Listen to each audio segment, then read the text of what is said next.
নমস্কার বন্ধুরা, আমি আপনাদের এসএন স্যার আপনাদের সকলকে স্বাগত জানাই। মাসে 1500 টাকা মানে বছরে সোজা 18,000 টাকা সরাসরি আপনার ব্যাংক অ্যাকাউন্টে। খবরটা শোনার পর থেকেই গোটা রাজ্যের বেকার যুবক যুবতীদের মনে চরম উন্মাদনা। হ্যাঁ বন্ধুরা, চলে এসেছে বাংলার যুবসাথী প্রকল্প।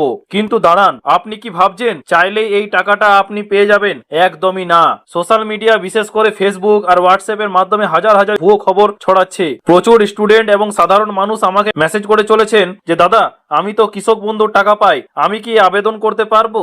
আমি তো লক্ষ্মীর ভান্ডার পাই, আমার কি হবে? দাদা, আমার বয়স 20 বছর 10 মাস, আমি কি ফর্ম ফিল আপ করতে পারবো? আর সব থেকে বড় প্রশ্ন, যারা তরুণের স্বপ্ন প্রকল্পের ট্যাবের টাকা পেয়েছে তারা কি এই 1500 টাকা করে পাবে মাসে? আজকের এই ভিডিওতে আপনাদের জন্য মনের সমস্ত ডাউট এবং আমি জলের মতো ক্লিয়ার করে দেব। কারণ সোশ্যাল মিডিয়া গুজবে কান দিয়ে না জেনে ফর্ম ফিল আপ করলে আপনার আবেদন সোজা রিজেক্ট হবে। আর মেয়েদের জন্য ভিডিওর মাঝখানে এমন একটা জ্যাকপট খবর আছে যেটা শুনলে আপনারা চমকে যাবেন। তাই ভিডিওটা স্কিপ না করে পুরোটা দেখুন, কারণ আপনার একটা ছোট্ট ভুল ইনফরমেশন আপনার হাত থেকে বছরে 18,000 টাকা চিরতরে কেড়ে নিতে পারে। রাজ্য সরকার বাজেটে পরিষ্কার জানিয়ে দিয়েছে যে আগামী 1 এপ্রিল 2026 থেকে এই যুবসাথী প্রকল্পের টাকা সরাসরি আপনাদের ব্যাংক অ্যাকাউন্টে ঢোকা শুরু হবে। কিন্তু সব থেকে বড় যে কনফিউশনটা তৈরি হয়েছে সেটা হলো বয়স নিয়ে। অনেকেই আমাকে স্ক্রিনশট পাঠাচ্ছেন আর প্রশ্ন করছেন যে স্যার, আমার বয়স 20 বছর 1 মাস বা 20 বছর 11 মাস, আমি কি আবেদন করতে পারবো?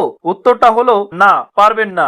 সরকারি নির্দেশিকায় একদম স্পষ্ট করে বড় বড় অক্ষরে বলা আছে যে আবেদনকারীর বয়স হতে হবে 21 থেকে 40 বছরের মধ্যে। এর মানে কি জানেন? এর মানে কি? এর মানে হলো যেদিন আপনি আবেদন করছেন সেদিন আপনার বয়স পাক্কা 21 বছর পূর্ণ হতে হবে।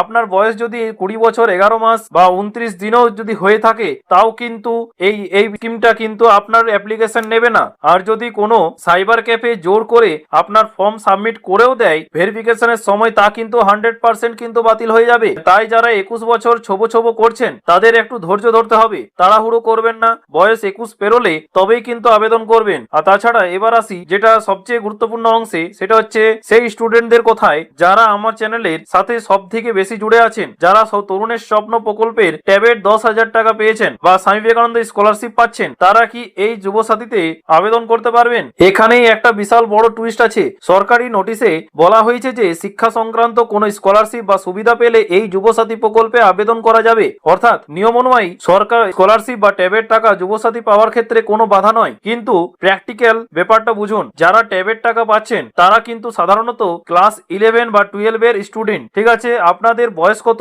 খুব বেশি হলে 17 কিংবা 18 বছর। আর যুবসাথীর প্রথম শর্তই হলো যে বয়স 21 হতে হবে। তাই অনেক অভিভাবক এখন চিন্তিত যে আমার ছেলে কি এই যুবসাথীর জন্য অ্যাপ্লিকেবল। আশা করছি এই চিন্তা থেকে আপনাদের মুক্ত করতে পারলাম। বয়সের কারণে স্কুলের স্টুডেন্টরা এই মুহূর্তে যুবসাথী পাচ্ছেন না। তবে হ্যাঁ, আসল সুখবরটা হলো কলেজের স্টুডেন্টদের জন্য। যে সমস্ত স্টুডেন্টরা কলেজে পড়ছেন, যাদের বয়স 21 বছর পার হয়ে গেছে এবং যারা কোনো স্কলারশিপ যেমন স্বামী বিবেকানন্দ স্কলারশিপ কিংবা ওএসএস পাচ্ছেন, তারা কিন্তু এই যুবসাথীর জন্য 100% এলিজিবল। শর্ত একটাই, সেটা হচ্ছে আপনাকে বেকার হতে হবে। তাই যারা গ্র্যাজুয়েশন বা মাস্টার্স করছেন তাদের জন্য এটা একটা দারুণ খবর। আর তাছাড়া এবার চলে আসি ভিডিওর সবচেয়ে আকর্ষণীয় অংশে, যেটা হচ্ছে মেয়েদের জন্য মাস্টার স্ট্রোক। মানে 21 থেকে 24 বছরের মেয়েদের জন্য একটা বিরাট জ্যাকপট। ফেসবুক, হোয়াটসঅ্যাপ সব থেকে বেশি যে প্রশ্নটা ভাইরাল হচ্ছে, লক্ষ্মীর ভান্ডারের সাথে যুবসাথীর সম্পর্ক কি? খুব মন দিয়ে শুনবেন। যারা অলরেডি লক্ষ্মীর ভান্ডার পাচ্ছেন তারা কোনোভাবেই যুবসাথী প্রকল্পের টাকা পাবেন না। কারণ লক্ষ্মীর ভান্ডার হলো একটি সোশ্যাল সিকিউরিটি স্কিম বা সামাজিক সুরক্ষা প্রকল্প। আর সরকার পরিষ্কার বলেছে যে অন্য কোনো সামাজিক সুরক্ষা প্রকল্পের সুবিধা পেলে যুবসাথী পাওয়া যাবে না। কিন্তু কিছু মানুষ অতি চালাকি করে ভাবছেন যে আমি তো লক্ষ্মীর ভান্ডার পাচ্ছি, থাক না আমি যুবসাথীতেও অ্যাপ্লাই করে দিই, যেটা বাঁধবে। কারণ একদম এই ভুলটা করবেন না। দুটো প্রকল্পে একসাথে কিন্তু আবেদন করলে সিস্টেম ডুপ্লিকেট কিন্তু ডেটা ধরে ফেলবে। ফলে আপনার যুবসাথী তো রিজেক্ট হবেই, সাথে যেটা আপনি আগে থেকে পাচ্ছিলেন সেই লক্ষ্মীর ভান্ডারও কিন্তু বাতিল হয়ে যেতে পারে। তাই সাবধানে এই ফাঁদে পা দেবেন না। তাহলে পজিটিভ খবরটা কি জানো? তাহলে বলে রাখি, তাহলে পজিটিভ খবরটা হলো যে সেই সব মেয়েদের জন্য যাদের বয়স 21 থেকে 24 বছরের মধ্যে, নিয়ম অনুযায়ী লক্ষ্মীর ভান্ডার পেতে হলে ন্যূনতম 25 বছর বয়স হতে হবে। অর্থাৎ রাজ্যের যে সমস্ত বেকার মেয়েদের জন্য মানে বয়স 21 থেকে 24 বছর, যারা এখনো লক্ষ্মীর ভান্ডার পাননি, তারা সরাসরি এই যুবসাথী প্রকল্পের আবেদন করে মাসে প্রায় 1500 টাকা করে নিতে পারবেন। এটা কিন্তু রাজ্য সরকারের একটা দুর্দান্ত মাস্টার স্ট্রোক। আপনার যখন 25 বছর বয়স পূর্ণ হয়ে যাবে তখন আপনি নিয়ম মেনে লক্ষ্মীর ভান্ডারে ট্রান্সফার হয়ে যাবেন, কিন্তু তার আগে এই 4 বছর মানে মাসে 1500 টাকা করে পাওয়ার সুবর্ণ সুযোগ কিন্তু কোনোভাবেই হাতছাড়া করবেন না। আর তাছাড়া এবার আসি সবচেয়ে চর্চিত এবং সেন্সিটিভ বিষয়টায়, সেটা হচ্ছে প্রচুর কৃষক ভাই বোন দুশ্চিন্তার মধ্যে আছেন যে অনেকেই বছরে দুবার কৃষক বন্ধু টাকা পান, হতে পারে সেটা 4000 টাকা বা 10,000 টাকা। তারা কি এই মাসে 1500 টাকা করে এই যুবসাথী পাবেন? দেখুন, সরকারের নিয়মে বলা আছে যে রাজ্য বা কেন্দ্রের অন্য কোনো আর্থিক সহায়তা বা ভাতার কোনো সুবিধা পেলে যুবসাথী রিজেক্ট হবে, কিন্তু কৃষক বন্ধু যেহেতু একটা সরকারি আর্থিক সহায়তা প্রকল্প, তাই কৃষক বন্ধু উপভোক্তাদের যুবসাথী রিজেক্ট হওয়ার সম্ভাবনা কিন্তু 99% থাকলেও কিন্তু অফিসিয়াল আপডেট যা বলে আসছে যে কৃষক বন্ধুরা এই প্রকল্প কিন্তু আবেদন করতে পারবেন। তাই এই যুবসাথীতে বছরে 18,000 টাকা কিন্তু পাওয়া যাবে। তাই যারা এখনো পর্যন্ত অ্যাপ্লাই করেনি তারা অবশ্যই কিন্তু অ্যাপ্লাই করে নেবেন। বন্ধুরা, এখানে আপনাদের একটু সাবধান হতে বলবো যে কৃষক আবেগ নয়, ঠিক আছে, লজিক দিয়ে ভাবুন। কৃষক বন্ধু হলো একটা স্থায়ী স্কিম যেখানে আপনার জমির রেকর্ড যুক্ত থাকে এবং আপনি আজীবন কিন্তু সুবিধা পাবেন। অন্যদিকে যুবসাথী হলো একটি বেকার ভাতা, সর্বোচ্চ 5 বছর কিন্তু দেওয়া হবে অথবা চাকরিটা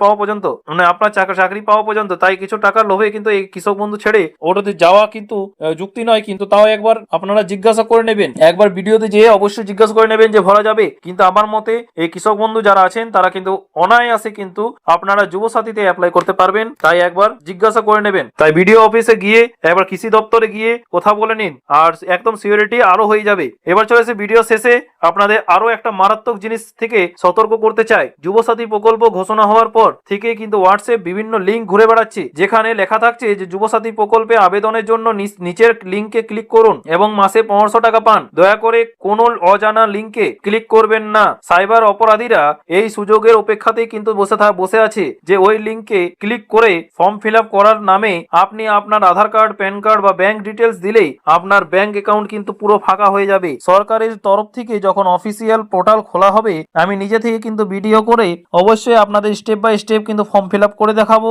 আর তার আগে কোনো লিঙ্কে বিশ্বাস করবেন না। ক্যাম্পে অলরেডি শুরু হয়ে গেছে এবং অনলাইনের কাজও কিন্তু খুব শীঘ্রই পুরো দমে কিন্তু শুরু হবে। তাহলে পুরো বিষয়টা সামারি কি দাঁড়ালো? এক হচ্ছে 21 বছরে পূর্ণ না হলে আবেদন করা যাবে না। 2 হচ্ছে স্টুডেন্টদের বয়স কিন্তু 21 হলে এবং বেকার হলে স্কলারশিপ পেলেও কিন্তু যুবসাথী পাওয়া যাবে। আর 3 হচ্ছে 21 থেকে 24 বছরের মেয়েরা যারা লক্ষ্মীর ভান্ডার এখনো পান না তারা চোখ বন্ধ করে যুবসাথীতে আবেদন করুন। আর 4 হচ্ছে কৃষক বন্ধু বা অন্য কোনো প্রকল্পের সাথে যুক্ত থাকলে কিন্তু এটা কিন্তু গাইডলাইনের জন্য অপেক্ষা করতে হবে। তা আপনাদের একটু অপেক্ষা করতে হবে এবং বিডিও অফিসে গিয়ে একবার যোগাযোগ করতে হবে। আর 5 হচ্ছে হোয়াটসঅ্যাপের কোনো ফেক লিঙ্কে ক্লিক করবেন না। আপনাদের এই যুবসাথী নিয়ে আর কি কি প্রশ্ন আছে, আপনাদের বর্তমান বয়স কত এবং আপনারা অন্য কোনো প্রকল্পের সুবিধা পান কিনা সেটা এখনই কিন্তু নিচে কমেন্ট বক্স করে অবশ্যই কমেন্ট করে জানান। আমি নিজে প্রত্যেকের কমেন্ট পড়ে রিপ্লাই দেওয়ার চেষ্টা করব।